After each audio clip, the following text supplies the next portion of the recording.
Jumpa kembali bersama saya Pengalaman Laya di channel Belajar Hukum Official. Gimana kabar sobat sekalian? Semoga dalam keadaan sehat walafiat, baik jasmani dan rohani, dan semoga segala urusan, aktivitas, dan juga rezekinya dilancarkan selalu. Nah, penantian yang panjang terhadap rancangan Undang-Undang Desa tentang perubahan kedua atas Undang-Undang Nomor 6 Tahun 2014 tentang Desa, mulai dari revisi pertama dilakukan sampai pada perubahan yang kedua, akhirnya melalui pembicaraan tingkat 2 dalam pengambilan keputusan melalui sidang paripurna DPR kemarin, akhirnya dinyatakan disetujui dan disahkan menjadi undang-undang.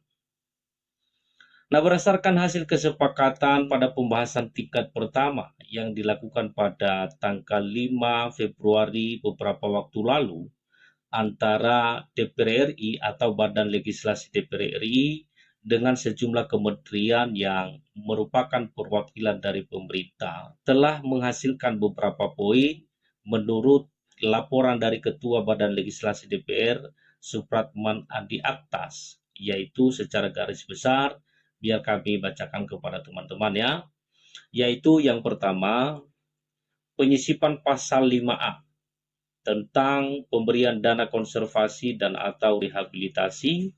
Bunyi lengkapnya sebagai berikut, yaitu yang pertama, desa yang berada di kawasan suaka alam, kawasan pelestarian alam, hutan produksi, dan kebun produksi berhak mendapatkan dana konservasi dan atau dana rehabilitasi berdasarkan ketentuan peraturan perundang-undangan.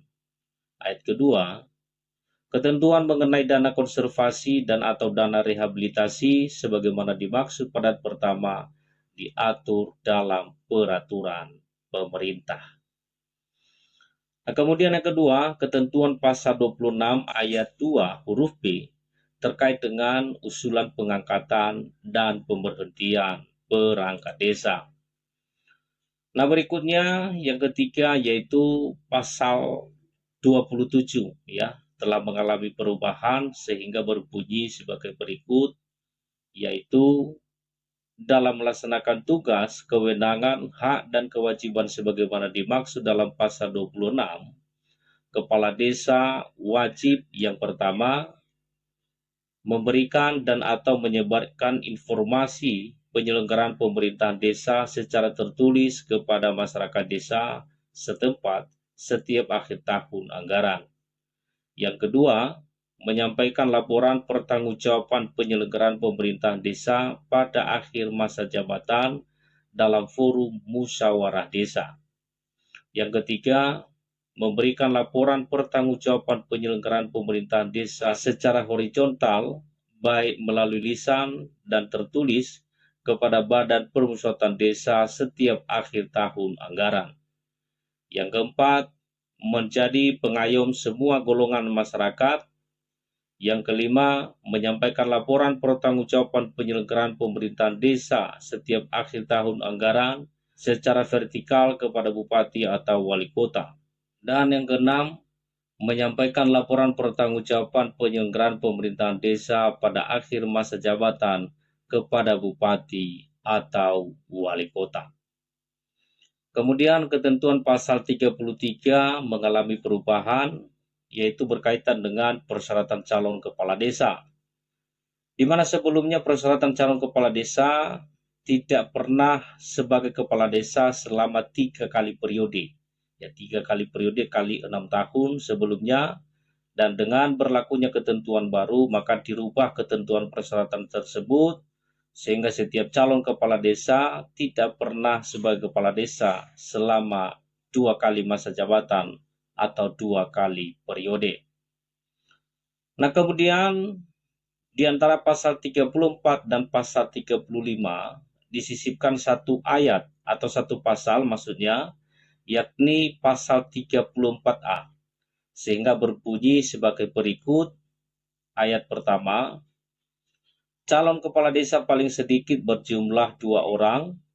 Yang kedua, dalam hal jumlah calon kepala desa, sebagaimana dimaksud pada pertama tidak terpenuhi dan hanya terdapat satu calon kepala desa terdaftar, panitia pemilihan kepala desa memperpanjang masa pendaftaran calon kepala desa selama 15 hari.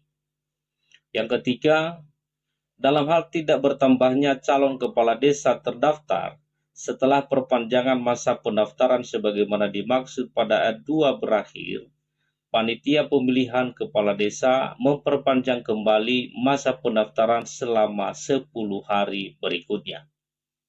Kemudian yang keempat, dalam hal perpanjangan kembali masa pendaftaran calon kepala desa sebagaimana dimaksud pada ayat 3 berakhir dan hanya terdapat satu calon kepala desa terdaftar, panitia pemilihan kepala desa bersama-sama dengan Badan Permusyawaratan Desa menetapkan calon kepala desa terdaftar secara musyawarah untuk mufakat. Nah, itu ketentuan pasal 33 yang teman-teman sedikit mengalami perubahan. Kemudian ketentuan pasal 39 juga sedikit mengalami perubahan. Bunyinya sebagai berikut. Pasal 39 ayat pertama. Kepala desa memegang jabatan selama 8 tahun terhitung sejak tanggal pelantikan. Ya, seperti kita tahu sebelumnya, masa jabatan kepala desa itu 6 tahun. Dan kemudian yang kedua, kepala desa sebagaimana dimaksud pada pertama dapat menjabat paling banyak 2 kali masa jabatan secara berturut-turut atau tidak secara berturut-turut. Jadi sebelumnya ya masa jabatan kepala desa dapat diperpanjang atau dapat menjabat sebanyak 3 kali masa jabatan atau 3 kali periode baik secara berturut-turut maupun tidak berturut-turut. Dalam ketentuan baru ini teman-teman, ya paling banyak cuma 2 kali masa jabatan atau 2 periode. Nah, kemudian berikutnya di antara pasal 50 dan pasal 51 disisipkan satu pasal, yaitu pasal 50A, sehingga berbunyi sebagai berikut, yaitu pasal 50A, perangkat desa dalam melaksanakan tugas sebagaimana dimaksud pada pasal 49 ayat 1 berhak yang pertama menerima penghasilan tetap setiap bulan, tunjangan, dan penerimaan lainnya yang sah. Yang kedua, mendapatkan jaminan sosial di bidang kesehatan dan ketenagakerjaan. Dan yang ketiga, mendapatkan tunjangan purna tugas 1 kali di akhir masa jabatan sesuai kemampuan keuangan desa yang diatur dalam peraturan pemerintah. Nah, ketentuan pasal 50A ini yang memang sengaja disisipkan untuk mengakomodir terkait dengan tunjangan, jaminan sosial, dan penghasilan tetap teman-teman perangkat desa. Nah, kemudian ketentuan pasal 56 mengalami perubahan sehingga berbunyi sebagai berikut, yaitu pasal 56 ayat pertama.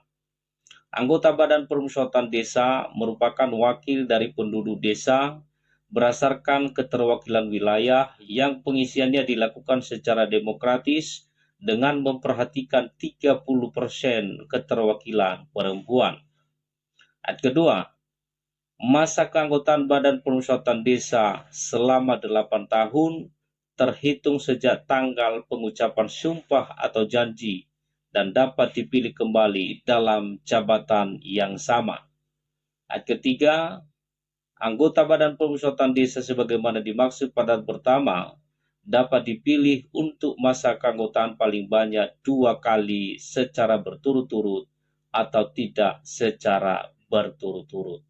Nah, kemudian berikutnya ketentuan pasal 62 ya sedikit juga mengalami perubahan, yaitu bagian E. Anggota Badan Permusyawaratan Desa berhak mendapatkan tunjangan dari anggaran pendapatan dan belanja desa yang bersumber dari alokasi dana desa dan besarannya ditetapkan dengan peraturan bupati atau wali kota. Kemudian huruf F, anggota Badan Permusyawaratan Desa berhak mendapatkan jaminan sosial di bidang kesehatan dan ketenagakerjaan. Dan huruf G, Anggota Badan Pemusatan Desa berhak mendapatkan tunjangan purna tugas 1 kali di akhir masa jabatan sesuai kemampuan keuangan desa yang diatur dalam peraturan pemerintah. Nah, kemudian ketentuan pasal 72 sedikit mengalami perubahan, yaitu berkaitan dengan pendapatan desa atau pendapatan asli desa. Kemudian ketentuan pasal 118 tentang peralihan jabatan. Nah, ini juga teman-teman banyak mengalami perubahan, nanti akan kita ulas kembali ya pada video berikutnya khusus untuk pasal 118 ini, karena banyak hal penting yang mungkin perlu diketahui oleh teman-teman sobat sekalian, baik teman-teman kepala desa yang sudah menjabat untuk 1 kali periode, maupun teman-teman kepala desa yang sudah pernah menjabat untuk 2 kali periode, atau juga teman-teman kepala desa yang sudah menjabat untuk 3 kali periode.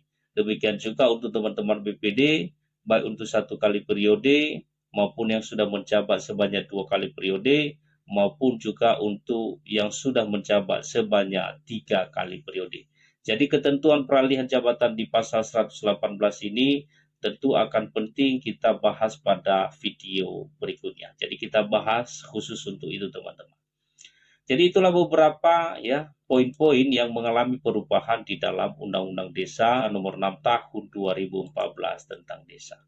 Jadi saya kira itu aja ya penjelasan singkat dari kami pada video kali ini. Semoga bermanfaat. Sampai ketemu pada video berikutnya. Markus, mari kita